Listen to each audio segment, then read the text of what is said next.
სახელმწიფო უნივერსიტეტის იურიდიული კლინიკის სტაჟიორი ნიკოლოზ ჭანტურაია. მოგესალმებით. დიდი მადლობა ჩვენს გადაცემაში სტუმრობისთვის. სანამ დავიწყებთ, ყავა თუ ჩაი? ესე იგი, ჩემთვის სასიცოცხლოდ მნიშვნელოვანი არის კოფეინი შეიცავდეს და ასე რომ, მაგრამ ყავას უკვე როვანჭებ პირადესობას. ერთი. კარგი, სანამ ნათია ყავას მოგვიმზადებს, მოდით დავიწყოთ, რომ გითხრა მოკლედ რა არის ზოგადად იურიდიული კლინიკა, რომელიც ეთერში ფუნქციონებს და მე გადავიდეთ უშუალოდ შენ შეხედულებებზე. მოგესალმებით, მივესალმებით ტელემაყურებელს. პირველ რიგში მადლობა მინდა გადაუხადოთ თქვენს ტელევიზიას გამოჩენილი ინტერესისათვის იურიდიული კლინიკის მიმართ, იმიტომ რომ ჩემი პირადი აზრით აქ იკვეთება ტელევიზიის როგორც მეოთხე ხელისუფლების ნიშნულობა იყოს ორიენტირებული საზოგადოებაზე, ტელემაყურებელზე და მიაწოდოს მისთვის ესე რომ ვთქვათ, სასიცოცხლოდ მნიშვნელოვანი ხშირ შემთხვევაში ინფორმაცია, იმიტომ რომ ქუთაისში ნაკლებად არის ორგანიზაციები, რომლებიც გასცემენ უფასო იურიდიულ დახმარებას და კონსულტაციებს და რაც შეეხება იურიდიულ კლინიკას, ის 2007 წელს, მადლობს. ის 2007 წელს დაარსდა საქართველოს გაეროს ასოციაციის და ქუთაისის აკაკი წერეთლის სახელმწიფო უნივერსიტეტის საზოგადოებრივ მეცნიერებათა ფაკულტეტის ერთობლივი თანამშრომლობით ამერიკის იურისტთა ასოციაციის კანონის უზენაესობის პროექტის ფარგლებში. შემდგომ უკვე ეს მცირე ისტორიული მიმოხილვა 2010 წლიდან უკვე გადაეცა უშუალოდ სამართლის დეპარტამენტს დაქვემდებარებაში და სამართავად იურიდიული კლინიკა და დღეს ფუნქციონირებს სრული დატვირთვით. ვემსახურებით როგორც სოციალურად დაუცველ მოქალაქეებს, ასევე ჩვეულებრივ მოქალაქეებს და თუ გადავხედავთ ჩვენს მომართვიანობას იურიდიულ კლინიკაში, აქ უფრო ნაკლები არის რაოდენობა სოციალურად დაუცველი ადამიანებისა და რა ვიცი, ვცდილობთ რომ მაქსიმალური გავუკეთოთ, რაც ჩვენზე არის ჩვენი მხრიდან დამოკიდებული. ძალიან საინტერესოა. მოდი რომ გითხრა, სტაჟირება როგორც ასეთი სტაჟიორი ვარო თქვი და ჩვენს წარგადგინეთ ეგრე, აქ როგორ ხდება ეს ყველაფერი, ორგანიზაცია, შემდეგ აქ ხელფასია, თუ ეს მოხალისეობრივ საფუძვლებზე არის და თუ ევალებათ მაგალითად იურიდიული ფაკულტეტის სტუდენტებს მიიღონ მონაწილეობა ამ ყველაფერში.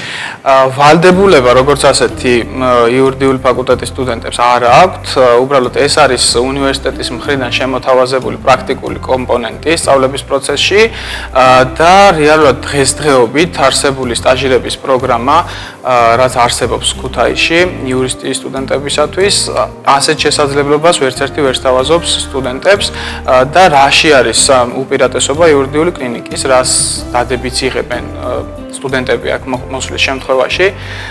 ეს არის ახლა უკვე ბოლო პერიოდში დაიწყო წარმომადგენლობა სახელმწიფო სტრუქტურებში და მათ შორის სასამართლოში და მე რამდენადაც ვიცი, საქართველოს მასშტაბით არსებობს სხვა იურიდიული კლინიკები, იგივე თბილისში, იგივე ბათუმში, მაგრამ ქუთაისის იურიდიული კლინიკა არის ერთ-ერთი პირველი, რომელიც წავიდა ამ ნაბიჯზე, გადადგა ეს ნაბიჯი და საკმაოდ წარმატებით ხორციელდება დღემდე, იმიტომ რომ წინა წლიდან მოყოლებული, როცა დაიწყო წარმომადგენლობა სასამართლოში, იურიდიული კლინიკის ბალანსი არ არის არც ერთი წაგებული სასამართლო პროცესი.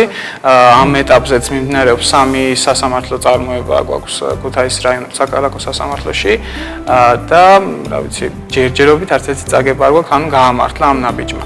გარდა ამისა, სტუდენტები იღებენ მაქსიმალურ ცოდნას, იმიტომ რომ თქვენს კარგად მოგეხსენებათ და ჩვენს კარგად ვიცით, რომ პრაქტიკა თეორიის გარეშე და პირიქით თეორია პრაქტიკის გარეშე არ გამოდის ისე. ამიტომ უნივერსიტეტი გვთავაზობს სტუდენტებს აი ესეთ შესაძლებლობას და აუცილებლად უნდა გამოიყენონ ჩვენმა სტუდენტებმა. წლის განმავლობაში, ყოველი წლის დასაწყისში ცხადდება მიღება, შეირჩევა 12 საუკეთესო სტუდენტი, ეს არის 3 ეტაპიანი პროცესი, პირველი გულისხმობს აპლიკაციის ეტაპს, შემდგომ უკვე არის ტესტირება და ბოლოს უკვე გასაუბრება. მე მაინტერესებს, რომ ჩვენს მაყურებელსაც აინტერესებს ალბათ რა ტიპის მომსახურებას უწევთ თქვენთან მოსულ ადამიანებს. კარგი შეკითხვა, მადლობთ. ჩვენ მოქალაქეებს ვიმსახურებით გარდა სისხლის სამართლებრივი საქმეებისა, ეს არის სამოქალაქო და ადმინისტრაციული სამართლებრივი საკითხები, დავები ადმინისტრაციულ ორგანოებთან, სხვადასხვა ტიპის სამოქალაქო სამართლებრივი დავები და ასე შემდეგ.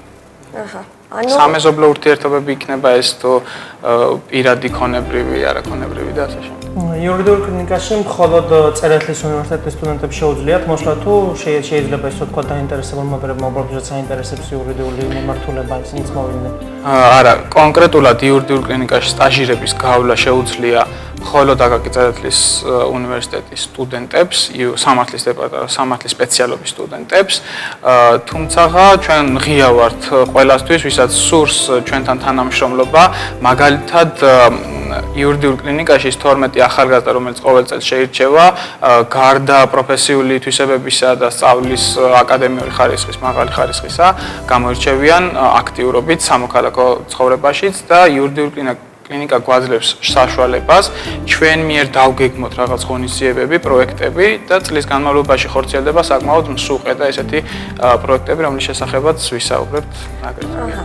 და მე მაინტერესებს, ანუ რამდენხნიანი არის სტაჟირება, თუ უბრალოდ სურვილის მიხედვით მოდიან სამართლის სტუდენტები და თავის სურვილის მიხედვით არიან რამდენი ხანით უნდათ ესე ვთქვათ. სტაჟირება, როგორც მოგახსენეთ, ცხადდება სასწავლო წლის დასაწყისში და მთელი წლის განმავლობაში სტუდენტები გადიან სტაჟირებას იურიდიულ კლინიკაში, ანუ ერთწლიანი არის. და მომდევნო წლიდან თუ შეუძლიათ რა გააკეთოთ? მომდევნო წლიდან ახლა შეუძლიათ, მომდევნო წელს უკვე სხვა სტუდენტებს ეძლევათ საშუალება, ეს არის მესამე, მეოთხე კურსის სტუდენტებისათვის და ეს 2 წელი აქვს სტუდენტს, რომ სინჯოს თავის შესაძლებლობები და მოხვდეს იურიდიულ კლინიკაში. ახლა ახსენე პროექტების შესახებ, ახორციელებთ პროექტებს, ამ ეტაპზე თუ ახორციელებთ რაიმეს, ან თუ იგეგმება რაიმესთან ხორციელება რომ გითხრათ? კი ბატონო, ბევრი პროექტი განგვიხორციელებია დაარსებიდან დღემდე. ამ ეტაპზე მიმდინარეობს 2 პროექტი, რომლის პირველი ეტაპი გუშინ დასრულდა. ეს არის მსურნელობა მოკლებული ბავშვებთან დაკავშირებით, აკაკი წერეთლის სტუდენტური თვითმმართველობის დაფინანსებით ხორციელდება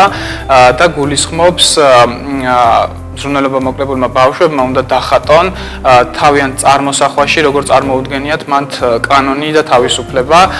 პირველი ეტაპი გუშინ დამთავრდა, ეს იყო მცირე ფილმის ჩვენება კანონთან დაკავშირებით, მულტფილმის ჩვენება და გაიმართება მიმდინარე კვირაში პრეზენტაცია, გამოფენა ამ ფოტოები, შეირჩევა 3 საუკეთესო კონკურსანტი და გადაეცემათ შესაბამისი პრიზები და ძალიან მაინტერესებს, როგორ ხედავენ ისინი კანონს და ზოგადად.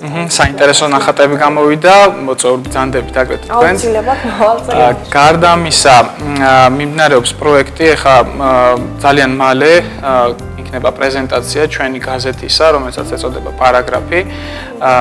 ეს იყო გაჩნდა ჩვენთან იდეა, რომ გაგვეკეთებია იურიდიული გაზეთი, რომელიც არის ერთგვარი აღდგენა თავდაპირველად, როდესაც 1992 წელს საუბარი დაარსდა სამართლის ფაკულტეტი, იურიდიული ფაკულტეტი, მაშინ არსებობდა ასეთი გაზეთი და ჩვენ აღვადგინეთ ეს ტრადიცია.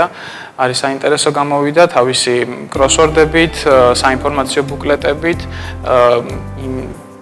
და ასე შემდეგ, ბევრი საინტერესო ასოცირების ხელშეკრულება, მიმდინარე აქტუალური საკითხები, იგივე საგზაო რეგულაციების ცვლილებები, საარჩევნო კოდექსის ცვლილებები და ეს არის მაქსიმალურად გამარტივებულ ენაზე, რომ ყველა მოქალაქემ გაიგოს.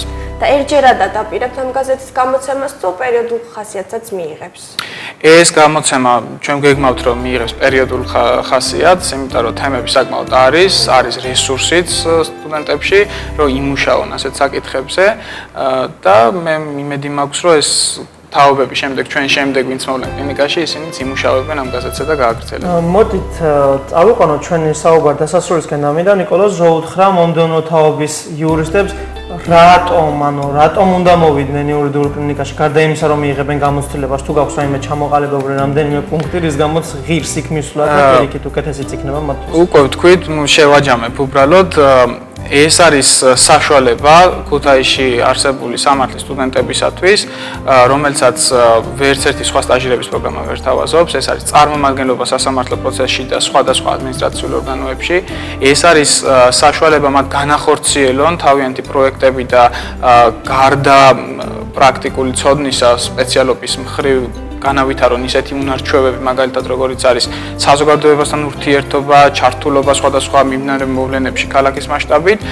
მე არ უნდა გამომიჩნდეს აგრეთვე ჩვენს ბაზაზე ფუნქციონირებს დებატ კლუბი, რომლის მოდებატეები ძალიან დიდი წარმატებით ასპარეზობენ. გასულ კვირას მოიგეს შიდა საუნივერსიტეტო ჩემპიონატი იურიდიული კლინიკის დებატ კლუბის წევრებმა. და ეს არის საშუალება, რომ მაქსიმალურად 1 წლის განმავლობაში მიიღონ დიდი ცოდნა, პრაქტიკასთან ერთად გაიუმჯობესონ თეორიული ცოდნა და მე მინდა მადლობა გადაუხადო ჩვენს ხელმძღვანელებს, ეს არის ბატონი მამუკა შენგელია, ბატონი ილიკო ნაცვალაძე და ბატონი თამარ ებრალიძე, პრაქტიკოსი იურისტი, რომელთან ერთადაც ჩვენ მუშაობთ შემოსულ კონსულტაციებზე. და ბოლოს რომ გითხრა, როგორ შეუძლიათ რომ დაგიკავშირდნენ ადამიანებთან, როგორ გიკავშირდნენ, გაქვთ ცხელი ხაზი, გაქვთ Facebook მისამართი თუ პირდაპირ? ჩვენ გვაქვს Facebook მისამართი, შეუძლიათ გვიპოვნონ იურიდიული კლინიკა Low Clinic, ესე ჩავწერონ Facebook-ზე, შეუძლიათ ნახონ ჩვენ მიმდინარე და განხორციელებული პროექტები, შეუძლიათ ასევე მოგმართონ კონსულტაციებისათვის თამარ მეფის 59 ნომერში, აკაკი წერეთლის სახელმწიფო უნივერსიტეტის ადმინისტრაციული კორპუსი, მეორე სართული 1230 აუდიტორია. ანუ ნებისმიერ ადამიანს, ვისაც სჭირდება და არ აქვს საშუალება იურიდიული დახმარება, ჩვენი სტუდენტები მზად არიან რომ დაგეხმაროთ, ასევე სტუდენტებსაც მინდა უთხრა რომ მართლა ძალიან კარგი შესაძლებლობაა და ამაზე კარგ პრაქტიკას მგონი ვერცად ვერ გაიგებთ. ნამდვილად. ჩვენ შეგახსენებთ რომ ჩვენი სტუმარი იყო ნიკოლოზ ჭანტურაია, რომელიც გახლავთ აკაკი წერეთლის სახელმწიფო უნივერსიტეტის იურიდიული კლინიკის სტაჟიორი. მე გეტყვით რომ თუ რაიმე შეკითხვები გექნებათ ან დამატებით ინფორმაცია დაგჭირდებათ, შეგიძლიათ შევზანდეთ ჩვენს გვერდზე და ასევე ნახოთ მათი გვერდი, ანუ იურიდიული კლინიკის Facebook გვერდი. ჩვენ გემშვიდობებით, გიტოვებთ საინფორმაციო გამოშვებას და კულინარიას და ამ ყველაფრის შემდეგ ისევ დაგიბრუნდებით. დიდი მადლობა ნიკო ნახვა. მადლობა თქვენ. მადლობა.